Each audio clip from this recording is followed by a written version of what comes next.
Have you ever wanted to be a official detective that solves crimes? One that holds the power of the city and the lives of the civilians in their very hands. One that uses a bat to possibly give brain damage to many people involved in a murder, then just to quickly escape like a mouse looking for its next bite of cheese in a vent? Well, first you need a therapist, and second, we can do all of these things in a game called Shadows of Doubt. This game has a procedurally generated world full of hundreds of unique citizens going through their daily lives until one of them decides they've had enough and commit the worst crime imaginable: murder. As an official and definitely not unlicensed detective, we are the only one eligible to solve the crime and bring the killers to a cold, dark cell. Can we arrest the killers without becoming one ourselves? Well, there's only one way to find out. First, we create a city and seed name. I call it No Man's Land, of course, because no man is safe from me. Next, our character name. Naturally, I am Keylord Van Don, not only because it sounds like a cool 80s detective, but whether you like it or not, I have the keys to your home. And of course, Van Don's non-binary, and all this means is when I throw haymakers at criminals, I don't have to think twice about who's on the other side. So we start our journey with Keylord Van Don in the back alley with our roommate and bunkie, unknown citizen, sitting cold on the ground. I immediately run off, realizing I must have been drunk and there was no way that was my home. So I go find the closest diner. And upon walking in, everybody looked at me like I pushed an old lady outside, stole her purse, and proceeded to sniff undisclosed powder I found inside of it. I look to my left and see a board of job listings because, well, drunk detectives have to eat too. And what is a better way to make money than recover a stolen item for $1,800? Or a private investigation for $1,050? Maybe a muscle for hire for $500. Maybe I should have arrested them. A photographer, I was not interested, and another private investigator, but with more steps. Naturally, I took the job to steal something, and I gave them a call right away. They gave me an item description, their name, and their address. Now, I was not only going to recover their jade necklace, but I was also going to collect items to aid in the investigation. Excited about my new money-making endeavor, I run like a frat boy looking for his next beer can, straight to his house. Right when I got there, I shoulder bashed his door to show authority and urgency, and of course, a camera promptly recorded my burglary attempt. Seconds after, he opened the door and does what I can only call a Dragon Ball Z instant transmission because he was behind me somehow, and not only that, but my foot touched the inside of his home, which again, was caught on camera. After getting a guest pass from the homeowner, Oscar O'Neill, I promptly stepped back from his door because I heard what I could only think was a bomb inside of his house. Maybe Mr. O'Neill was trying to kill me. Maybe he was a murderer. After I compose myself by doing yoga stretches in the hallway, I go inside, and well, it was just his tea kettle. Like a stupid detective, I take this British man's tea kettle off a stove, and he in turn takes out a shiv and starts to stab me. And like any person with half a brain cell and the urge for self-preservation, I run out of the apartment like a madman. And well, I return about 2 minutes later, and he seems to not care anymore.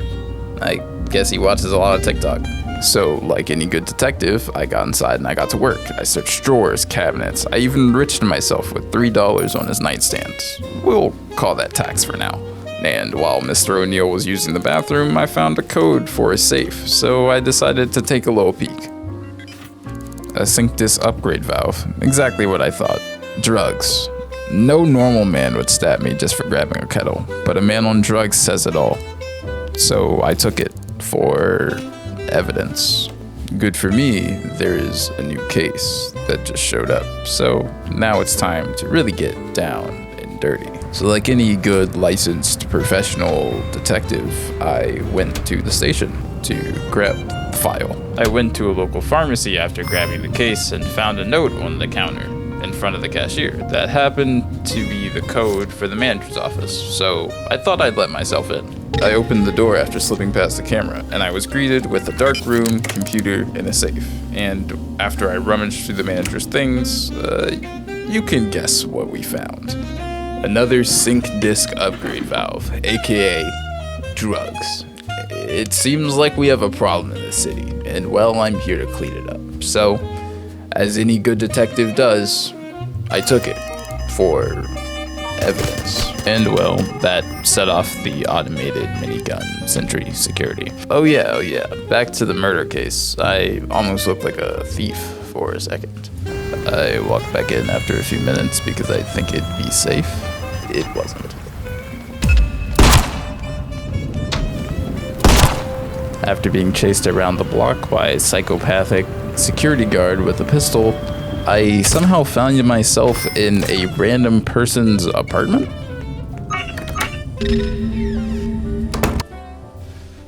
After about 3 minutes, I peek out the door to see literal lasers crossing the door, so I guess I'm now Sam Fisher or something from a Splinter Cell game. Knowing this wasn't a valid option, I decided to find the nearest vent so I can crawl through it like a little rat. Knowing the murder case was in this apartment complex, I crawled down 2 floors and slid my way into a new apartment. And I was right. We fell face first into the scene of the murder. I look in the room to my left and I see someone sitting calmly, 1 room away from the body. They're the first person on my list of suspects. We find a simple straight razor. Is that the murder weapon? Or maybe that was the defense from the lady being murdered. I checked the victim to see what they had been wounded and killed by, and the victim had not only been shot by deer shot, but slashed to death. Either the killer had very bad aim and needed to get down and dirty, or the victim was not practicing good gun safety and pulled the trigger while aiming at their toe. Anyway, my first victim had not noticed me, so I took this time to rummage through the victim's belongings, and it turns out they both live here. Are they related? Married? Maybe an angry roommate pushed way too far by dirty dishes. So far that they commit murder. Any option is really possible, but no time to worry about that. There's a crazy lady, probably involved in the murder, that is now running at me. So I decided to sign her up for a nap, free of charge. Of course, my operating tool, a baseball bat, I found in their home. While frantically looking around their house with 1 dead lady and 1 napping lady 1 room away, the police start knocking on the door, but mysteriously walk away without much care. Maybe they were paid off. But sadly, Miss Roxanne decided to wake up, so I had to take care of that.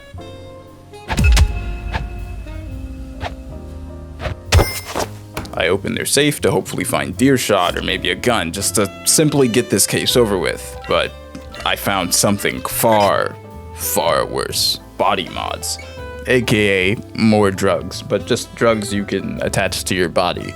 One that gives $5 for finding new locations, $10 for crawling in events, and $6 for reading new, unique books. Well, what is this? I'm a detective. I solve crimes, not read books and explore. But luckily, with a little more searching, I found both of their wallets to confirm that their names are Carla and Roxanne. But of course, not before she woke up again.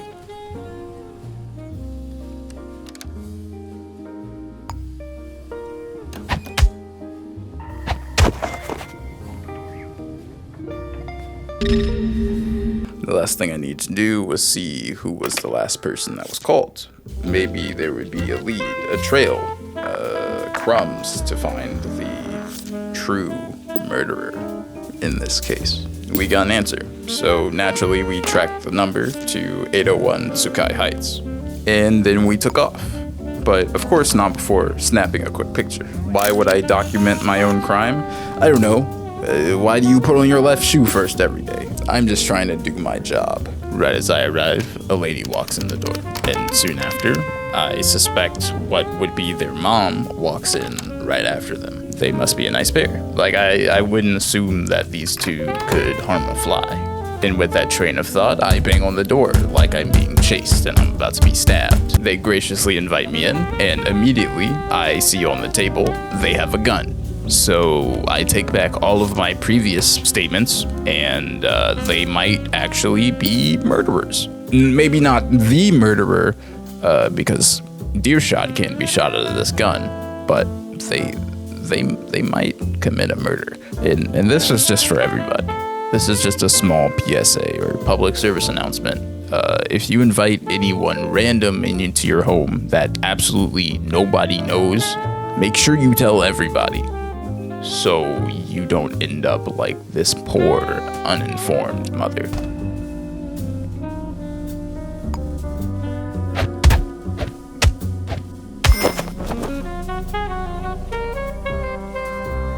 Thankfully, the daughter was asleep, so I promptly stole everything. And, well, the security system went off, not only because I was caught on a camera, but the mom also woke up and pulled an alarm.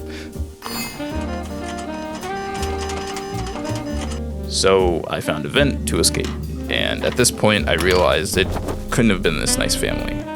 It had to be the roommate. I didn't find any deer shot, I didn't find a shotgun, I didn't find a rifle. It had to be the roommate. There are so many sharp objects, it had to be the roommate. I run back in a hurry, ready to solve the case. Maybe I can get an apartment, and I can stop living with my roommate and bunky, unknown civilian. There was one small problem though. I fell into a locked apartment and couldn't get out, so I needed to find the keys to escape. And what can I say? I do be new boot goofing. What? I'm just goofing. New boot goofing. So my shoes were a little loud, and the occupants didn't exactly like that, so I had to handle the situation.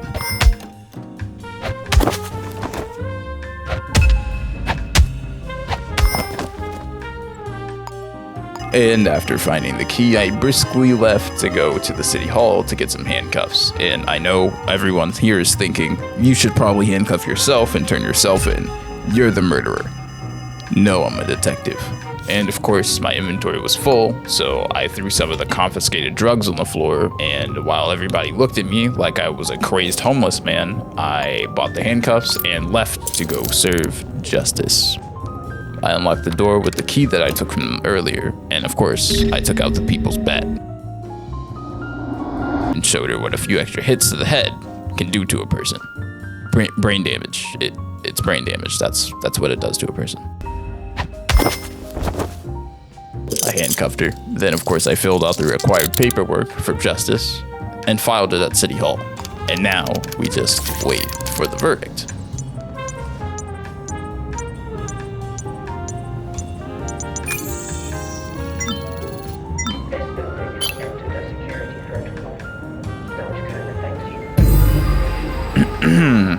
Well, it looks like we're not cut out for this job. Good thing all they did was give me a slap on the wrist for, causing a whole bunch of people brain injuries, probably severe trauma, and theft, a lot of theft. So, yeah, I think I'm just gonna retire here. In any means, I think the city is safer without me on the detective team. With my red-stained hands, I just don't feel the justice anymore. And I also forgot to save the game. So if I wanted to continue, I can't. I literally can't. In any regard, thank you for watching, and I hope to see you in the next one. And remember, stay hydrated.